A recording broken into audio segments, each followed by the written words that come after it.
में एक देख चना पुलाव, 2 लीटर ऑयल आ गया, टमाटर, नींबू, सब्ज मिर्च, अदरक, लहसुन और इमली, आलू बुखारा, प्याज, बिस्मिल्लाहिर्रहमानिर्रहीम, नमक, गरम मसाला, काला मिर्च, लाल मिर्च पिसी हुई, बिरयानी मसाला, सूखा धनिया, समझ गया। मसाला पै गया जी, 2 किलो चने,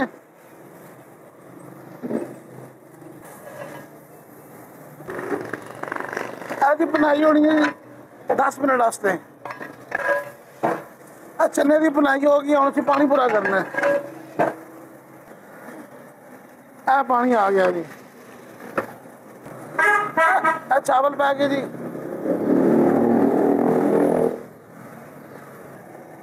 इसे नमक मिर्च पूरा करना है आराम नाल, स्पून ना पूरा होना चाहिए नमक मिर्च।